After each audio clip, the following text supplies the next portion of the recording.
प्रिय साधकों, साधिकाओं, ऐतिहासिक महायज्ञ बिल्कुल निकट है।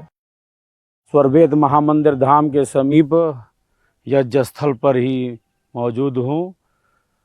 आप देख रहे हैं यज्ञ कुंडों का निर्माण प्रारंभ है। लगभग 17,000 यज्ञ कुंड बनाए जा चुके हैं, जहाँ लाखों साधक साधिकाएं, यज्ञ प्रेमी भाई बहन सबके कल्याण के निमित्त वेदध्वनि के बीच आहुतियों को प्रदान करने वाले हैं। यह महायज्ञ भव्य से भव्य हो, दिव्य से दिव्य हो, इसके लिए सभी सेवक सेविकागण निरंतर सेवा कार्य में संलग्न हैं। यज्ञ ही तो हमारी भारतीय संस्कृति का प्राण है, वैदिक धर्म का सार है। विविध प्रकार के यज्ञों का आयोजन होता रहा है हमारी इस भारतीय संस्कृति में। बाल्यकाल में भगवान राम स्वयं यज्ञ की रक्षा के लिए महर्षि विश्वामित्र के आश्रम में जाते हैं। तो यज्ञ देव पूजा है, संगतिकरण है, दान है, कर्तव्य एवं दायित्व का बोध है। जिस प्रकार ईश्वर की अनंत शक्तियाँ हमारी सेवा में लगी हुई हैं, हमें सब कुछ प्राप्त हो रहा है। यज्ञ हवन के माध्यम से हम ईश्वर की अनंत शक्तियों के प्रति कृतज्ञ होते हैं, हम कृतज्ञता ज्ञापित करते हैं। इदं न मम, यह मेरा नहीं है, सब कुछ उसी का है, उसी ने दिया है। वस्तुतः यह शरीर भी हमारा है नहीं, हमें मिला जरूर है। मैं प्रायः कहता रहता हूँ, यदि ये शरीर हमारा रहता तो हम इसे लेकर चले जाते। हम माँ के गर्भ से इस शरीर को लेकर तो आ गए हैं, किंतु लेकर जा नहीं सकते। इदं न मम, यह मेरा नहीं है। यह जो त्याग भावना है, यह जो समर्पण भावना है, यही यज्ञ भाव है। यज्ञ से हमारी भौतिक कामनाओं की भी सिद्धि होती है। हमारे मन में जो श्रेष्ठ शुभ कामनाएं हैं, उन कामनाओं की सिद्धि हो, सबका सब विधि हो कल्याण। यही हमारी भारतीय संस्कृति का प्राण यज्ञ है।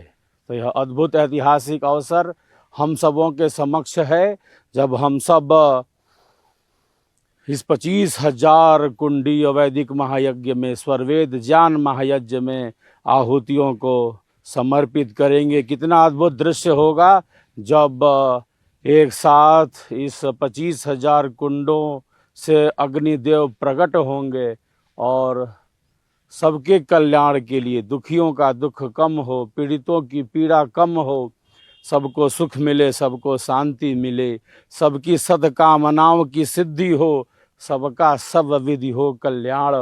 हमारा प्यारा देश भारत निरंतर विकास के पथ पर आगे बढ़ता रहे। इन्हीं मंगल भावों के साथ हम सब वैदिक महायज्ञ में आहुतियों को समर्पित करेंगे। 4 प्रकार के जो हव्य पदार्थ हैं, हम अग्निकुंड में यज्ञ देव को समर्पित करते हैं। सुगंधित पदार्थ होते हैं, पुष्टिदायक होते हैं, रोगनाशक होते हैं, आरोग्यवर्धक और मिष्ठान्न। यही 4 प्रकार के जो पदार्थ हैं, हम यज्ञ कुंड में अग्निदेव को समर्पित करते हैं। अग्नि में डाला गया कोई पदार्थ नष्ट नहीं होता। भौतिक विज्ञान का स्पष्ट नियम है, कोई भी वस्तु तत्वतः नष्ट नहीं होती, वो रूपांतरित होती है, वह सूक्ष्म होती है और सूक्ष्म होकर अनंत गुना फल को प्रदान करती है।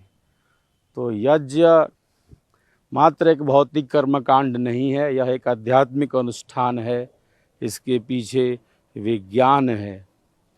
तो आप देख पा रहे हैं कि 17,000 से भी ज़्यादा यज्ञ कुंड बनाए जा चुके हैं और 2-3 दिनों में ही 25,000 यज्ञ कुंड निर्मित हो जाएंगे। इस बार जो घृत यज्ञ में प्रयुक्त होगा, वह जो घी है और भारतीय वेद लक्षणा गाय का शुद्ध बिलोना घी है, जो मेरे निर्देश पर पथमेड़ा राजस्थान की गौशाला से, गोधाम से मंगाया गया है। लगभग 65 क्विंटल ये घी है, घृत है, जो पैक किया जा रहा है। यज्ञ में वही शुद्ध बिलोना घी जो भारतीय वेद लक्षणा गाय का है, वही घी प्रयुक्त होगा। इस प्रकार से अपनी भारतीय संस्कृति के निरंतर विकास के लिए, अपने सनातन के लिए, हम सबों को अधिक से अधिक संख्या में इस महायज्ञ में उपस्थित होकर सबके कल्याण के निमित्त आहुतियों को समर्पित करना चाहिए।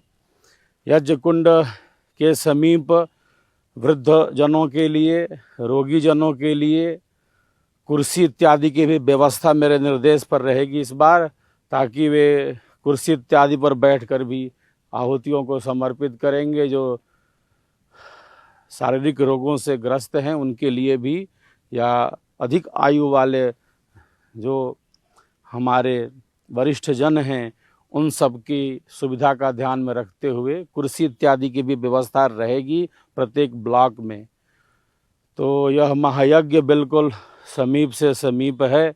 हजारों भाई बहन इस ईश्वरीय कार्य को, इस गुरुतर कार्य को भव्य से भव्य और दिव्य से दिव्य मनाने के लिए सेवारत हैं।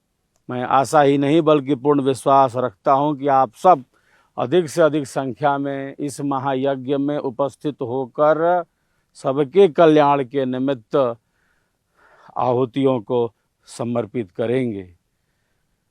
हम सबका संकल्प महान स्वर्वेद महामंदिर निर्माण।